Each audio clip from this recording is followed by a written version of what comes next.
Today, I'm going to go into the detail of why I ask the questions I ask of home builders in markets that I'm going into, as I'm trying to get to know who my best buyers are in that market and how they think, what their business model is. I have this specific process. I would almost go as far as to say that I'm interviewing these builders, and they can ask me any questions they would like as well. But I'm getting to know them so that I know what projects would fit their model, what projects wouldn't, or quite frankly, if I will even bring deals to them at all based upon what my business model is. So a part of this process is I share with them what our business model is, how we work, and then here is the questions I ask. And there's 7 questions and kind of one alternate question. And I'm going to go into the detail of each of those questions. The first question is, do you self-develop? Okay. If they don't self-develop, they are not a potential buyer for me unless I'm going to take a project through finished lots. And don't get me wrong, there is times when I do that. I do develop. I don't build homes like I used to, at least not right now. But I do develop here and there and take it through finished lots when it makes sense. So if their answer is no, they don't self-develop, then I know that they're not a buyer for me if I'm selling prior to finished lots, if I'm exiting prior to finished lots. So that's a key question. Next question is, how many homes do they build? See, I need to understand the size their company is in that particular market to understand which projects sizes will fit their model there. And I ask them usually how many they did last year, how many are they planning to do this year, and then the following year. And I'll get an idea of the size of their company. And let's say that they build 50 homes a year, but my project's 250 lots. They're probably not a great buyer for that particular project. They could be, but probably not.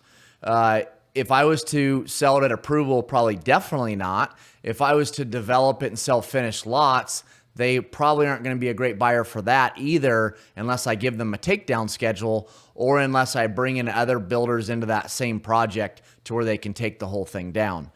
Next is, if they do self-develop, next question I ask them is how they calculate what lots are worth at preliminary plat approval / land use approval, or how they calculate what it's worth at, say, construction drawing approval, CD approval, meaning the it's permit ready, shovel ready.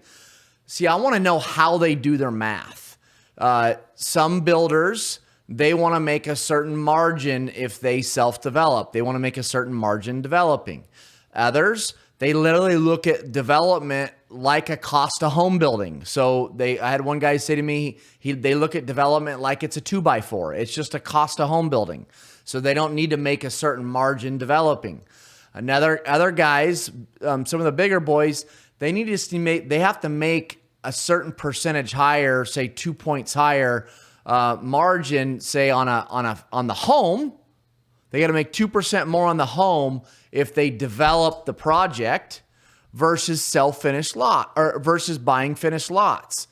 And so there's all these different ways these guys do their math. And based upon how they answer that question, I know who is going to yield me the highest dollar if I'm going to sell at one of the approval points. And I'm going to get to a point here in a second that's really important. But so I need to know how they calculate, right? How they do their math. If they need a discount, right? If they need to be into the finished lots for less than what they're worth finished, so on and so forth. Next question I'll ask in that is, what type of contingency do you use? So when you're doing that calculation, what type of contingency do you use if you're buying at preliminary plat approval / land use approval, or if you're buying at construction drawing approval, shovel ready, permit ready? Because usually it's a lower contingency, if a contingency at all, if you're selling it at CD approval, because they can go get hard bids from contractors. But example, if a guy says, at preliminary plat approval, land use approval, I use a 20% contingency, I usually laugh because that's a ridiculous contingency. Is all they're doing is padding their numbers to protect themselves potentially from the corporate headquarters above their division. Or it could be that they're just ultra conservative. But usually when someone tells me they use a 20% contingency, I chuckle. At preliminary plat approval, they shouldn't be using more than a 10% contingency.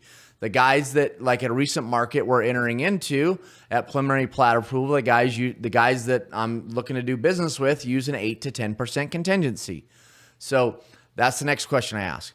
Next is, how much earnest money will you put up on a deal, right? So once you get past your due diligence, your feasibility period, how much earnest money will you go hard with that's non-refundable? I don't need it released, but it's non-refundable unless I default, unless I don't perform.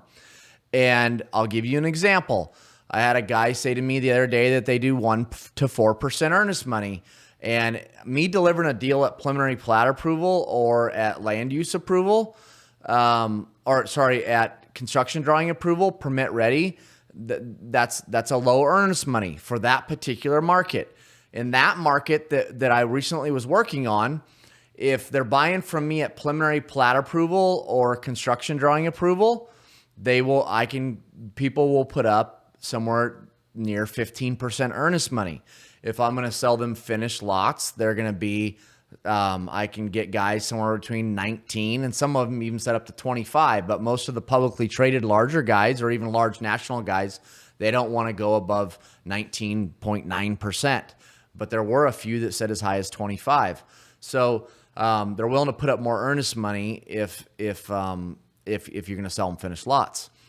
Next is, how long of a due diligence do they need, or feasibility period, due diligence period.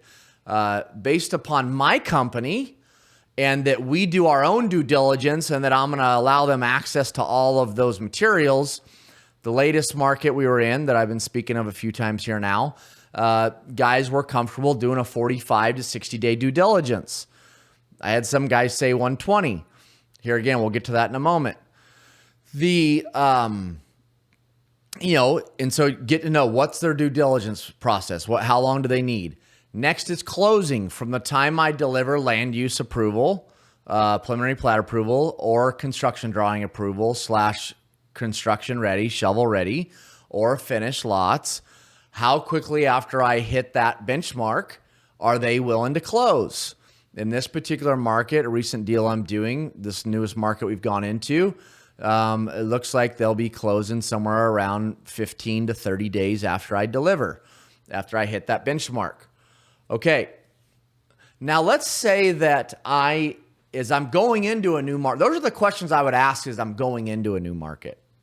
But then the thing is, let's say you already have a project in that market and you're ready to look for your buyer. The next question I'm going to ask, that I'm not going to ask this question unless, like I said, I have a particular project. But if I have one, then I'm going to ask them, okay, well, what are these lots worth, right? In this area of town, this size lot, this width, this depth, what are those lots worth finished? And I will get an idea of how they're going to value those lots, okay? And then all I got to do is take how they're going to value those lots and then go back to some of the previous questions, like how do they calculate, what contingency do they use, and I can figure out approximately what they'll pay for my deal. So here's the thing. So those are the details of why I ask the questions I ask. Now here's where it gets interesting or fun for me. Is some guys, their strategy is they answer these questions, they answer them to the benefit of themselves, meaning that they will load the numbers, or they'll say due diligence needs to be longer than it should, or closing needs to be longer than it should, or earnest money super low, right? Like I just mentioned a moment ago on a deal we're doing, the earnest money will probably be around 15%. And I had a guy quote me 1 to 4. Or the contingency, they'll say it needs to be 20% instead of 10%. Or how they calculate, they'll say, oh, we need to make 20% on the lots. So let's just say the lots are worth 100 grand finished. They want to be into them 80 finished.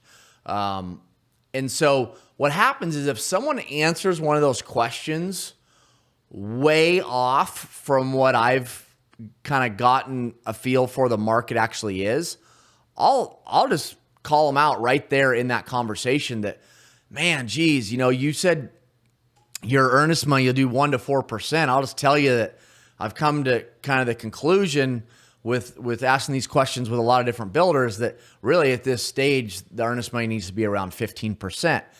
And the reason I'm doing that is I'm giving them an opportunity to be real with me and share with me the true story or the reality of what they're willing to do. And I can do that with each of those points. Not so much the self-development or how many homes they build, but more how they calculate. What's their contingency? What's the earnest money? What's the due diligence? What's the closing? All of those questions, if they've answered any of them way off from what I've seen to be the trend for that market, I'm giving them an opportunity to correct the way they answered the question, because I want to show that I'm educated and give them an opportunity to build a relationship with me. So I truly hope, because that's very valuable material there, I hope you got value out of it, because I get a ton of value out of going through that process as we go into new markets. And just want to let you know, I appreciate you all, and I hope you have a great day. All right, take care.